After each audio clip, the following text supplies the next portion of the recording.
Optimus Prime. Prime, make something of yourself.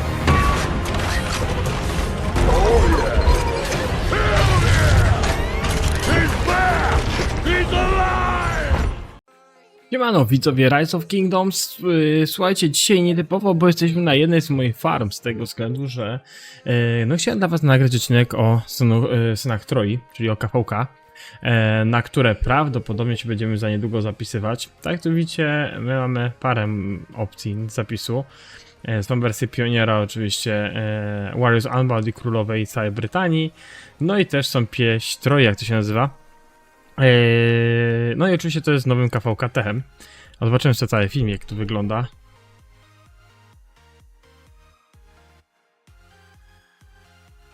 Wiem trochę muzykę.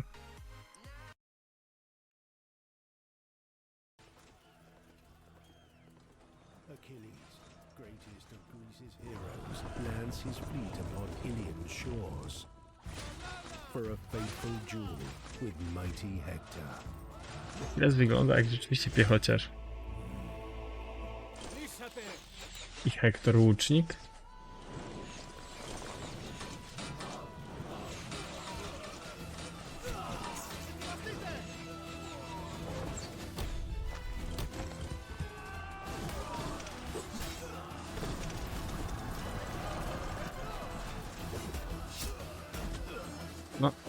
No to wychodzi, że to będziemy mieli piechotę.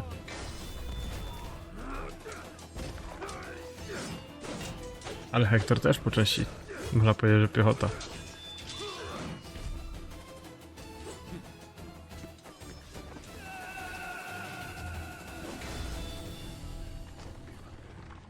Koń trojański.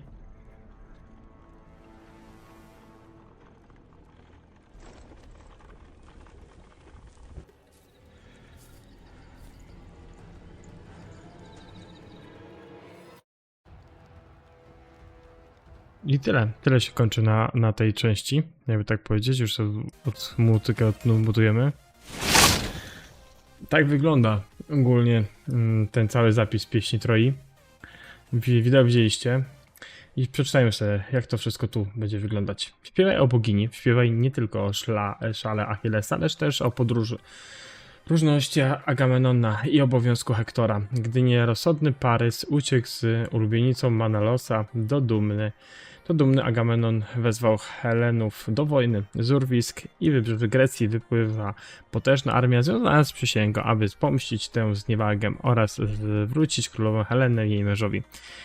Mekeńczycy, Spartanie, Teselczycy i mieszkańcy Itaki odłożyli na bok spory w imię achelijskiego braterstwa, lecz istnieją podziały, w których nawet wspólny wróg nie zdoła zarazić. Po drugiej stronie Morza Egejskiego wrogowie nie zamierzają siedzieć bezczynnie. Potężna Troja wezwała wojsko, sojusznicy kuzyni, a nawet obcy przybywają, wiedzą, że zjednoczony front to wszystko, co stoi między chwałą a zapomnieniem. Wysoko w górze bogowie przyglądają się uwikłani we własną grę poza śmiertelnym pojmowaniem, komu okażą przychylność. No, czyli klasyka, tak, trochę jeżeli kojarzycie z filmu albo książki. Panteon może wybrać greckie bóstwo jako swojego patrona. Wybrany patron zapewni ci unikalne wzmocnienie specjalnej umiejętności. Umiejętności patrona wymagają starszej ilości wiary, aby ich użyć. W miarę postępu kronik będziesz mieć szansę zmienić swojego patrona. Konie trojańskie, kiedy twój obóz zajmie fortecę bojownika, automatycznie zbudowany zostanie koń trojański, może on być przydzielony dowolnemu sojuszowi w twoim obozie. Koń trojański może przemieścić się w dowolnego dostępnego miejsca w zaginionym królestwie i zostać przekształcony w koński fort. Terytorium końskiego fortu będzie prawidłowo terytorium sojuszu. Prawidłowym terytorium sojuszu, kurde, czyli tak. Każdy obóz może kontrolować maksymalnie 5 koni trojańskich czy koniańskich fortów. Arena olimpijska. W trakcie kroniki arena olimpijska będzie co jakiś czas otwarta. W okresie pojedynku można wybrać stronę, po której chcesz walczyć i odprawić oddziały na arenie. Coś takiego jak chyba Holmegang na Brytanii. Wojska te będą się znajdować pod kontrolą komputera. Będą automatycznie walczyć z innymi oddziałami w pojedynkę 1 na 1. Nie wiem jak Holmega tak w 100% tak działa, bo tego nie sprawdzałem. Artefakty Achillesa Hektora tam widzieliście pewnie na rocznicy, bo były pokazane, czy lub też przy patchnocie. W określonym momentach kroniki otrzymasz artefakt ekskluzywny, przedmiot dla Achillesa i Hektora. Jeśli ktokolwiek z tych postaci używa tego artefaktu i służy jako drugi dowódca, efekty umiejętności tego bohatera będą wpływać na wszelkie typy jednostek. Podczas kroniki odblokujesz 2 artefakty. Czyli 2 artefakty będziemy mogli mieć, czyli dwie pary dowódców będą mogły być mieszane. Będzie grubo. Bastiony, czyli klasyka 14. Wykonać zadania od dowódcy, aby zwiększyć ich przychylność, tempo wydobywania kryształów, zgody sojuszu, wejście. To już akurat wiecie. Czy to jest klasyka, migracja w Zaginionym Królestwie, no, czyli to co już było. Kopalni kryształów, praca w kopalni, no to już wiecie jak działa ulepszenie kryształy, to jest wszystko tak samo, ochrona surowców. Nie można kraść ani wysyłać w ramach wsparcia. Reset kryształ został usunięty po zakresie sezonie, no, punkty za zajmowanie budowli, to wiecie, po to normalnie w Kawkasie, zostało tarchy też są. Ten system koalicji, też wiecie jak to działa, bo wszystko jest tak, na inny podział nagród. Wszystko, wzmacnianie, zajmowanie budowli, wszystko to wiecie jak to działa, bo na inny KVK jest podobnie. System nagród, monety z sezonu, monety podbojów, zachowane monety, gwiazda czempionów. System obozu, tak widzicie, jest to 4, znaczy jak to są 4 będą kampy. Eolia, na północnych równinach Grecji leży Eolia, znana też jako Tesalia. To ojczyzna potężnego Achillesa. Pod jego dowódcą bezgraniczne, lojalni Myrmidonowie nieostraszenie maszerują do boju. Ok, czyli tutaj gdzie są bardziej taka wodnista strefa. Daradania, położona nad znajdujący się na północ od Troi Hellespontem, tak, Hellespontem do Dardania jest starożytną ojczyzną królewskiej rodziny Troi. Znani ze swojej dzielności, Daraczycy są prowadzeni przez dzielnego księcia Eneasza, syna Afrodyty i dalekiego kuzyna trojańskich książąt. Litia, południowo-zachodnie wybrzeże Azji, mniejsze, usiane, jest luźną konfederacją bogatych miast i państw wyprowadzeni przez półboga Sarapedona. Mieszkańcy Litii są jedyni z najwierniejszych sojuszników Troi. Mykeny, bijące serce greckiej kultury epoki brązu. Mykeny są niekwestionowanymi hegemonami południowej Grecji, bogate w zasoby dzielnych ludzi. Dyscyplinowane armie Myken są dowodzone przez króla Agamemnona, najważniejszego przywódcę greckiej koalicji. Czyli według historii powinno się grać lewo na prawo. Według historii, nie? Gdybyśmy mieli tak pod tym względem patrzeć, no to, że to lewo na prawo powinniśmy walczyć, nie? Czyli bardziej ta strona na prawo, tak jak popatrzymy, nie? Otwarcie za 13 dni.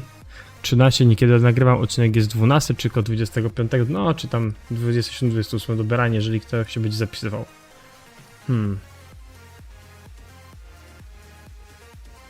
Aha, czyli każde królestwo musi się przynajmniej jedno królestwo znaleźć w każdej.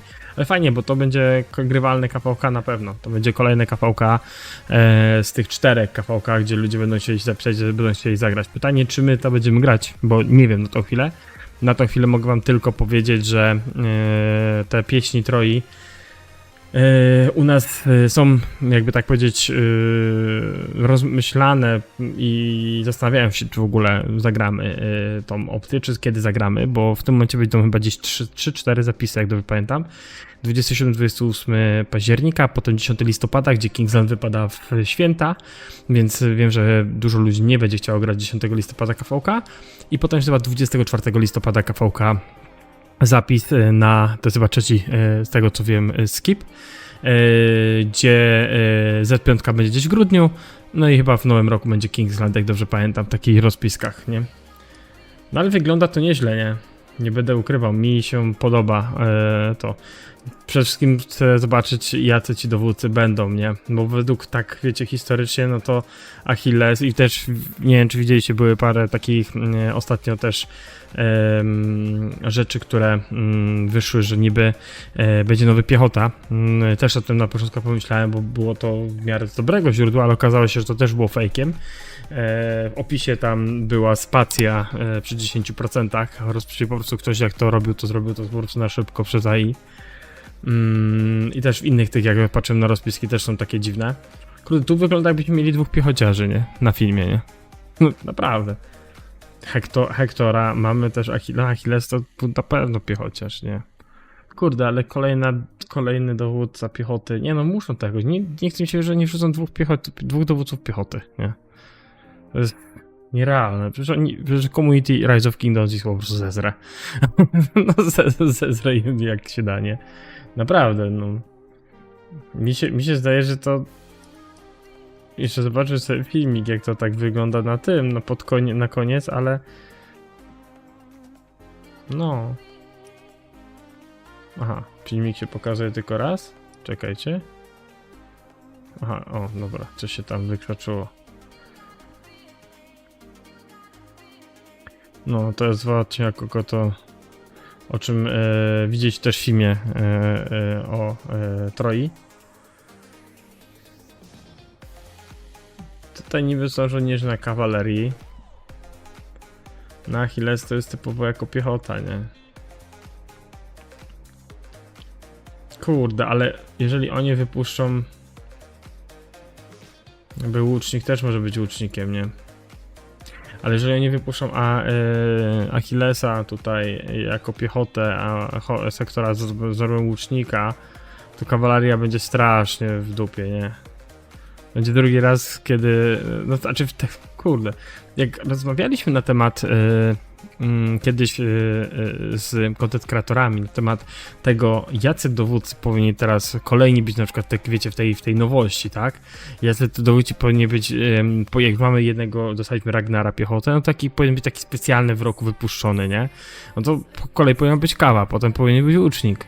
A tutaj po prostu wychodzi, że no nie wiem, no na pewno jeden z tych dowódców, jeżeli będzie piechotą, no to będzie coś, co zastąpi Scipio, nie? Prime i dojdzie do Ragnara. Tak mi się wydaje, to jest wiadomo, to są moje domysły, zobaczymy po talentach, umiejętnościach. Przypuszczam, że gdzieś koło 15 października będziemy mieli informacje a propos nowych dwóch dowódców, KVK dowódców, tak to nazwijmy. Bo niby oni są jakby specjalnie traktowani, tak jak Ragnar był specjalnie, to nie jest chyba traktowany jako w generacji, tak? Oni teraz chyba jest 11 generacja, jak dobrze pamiętam, dowódców. A kawaleria będzie w grudniu, więc no... Dużo ciekawych rzeczy, naprawdę. Mówię szczerze. Mi się zdaje, że chyba tyle w tym odcinku. Mam nadzieję, że wam tutaj troszeczkę opowiedziałem. Mam nadzieję, że troszeczkę mniej więcej to zrozumiecie. Jeżeli będę grał to KVK, gdzieś tam pilotował, albo będę u siebie miał, no to na pewno to przeanalizuję, co tam się dzieje, bo... Strasznie to on jest, mi się tak po prostu zdaje z pierwszej, jak tak przeglądam te wszystkie informacje, to on strasznie jest taki podobny chyba do Brytanii, tylko że ma jakby 2 artefakty, nie jeden. Tak mi się zdaje, nie? Więc jeżeli coś wiecie, no to dajcie info, albo po prostu, jeżeli macie jakieś domysły, dawajcie info w komentarzach, przegadamy sobie ten temat. Trzymajcie się, na razie, dzięki wielkie, że jesteście, hejo.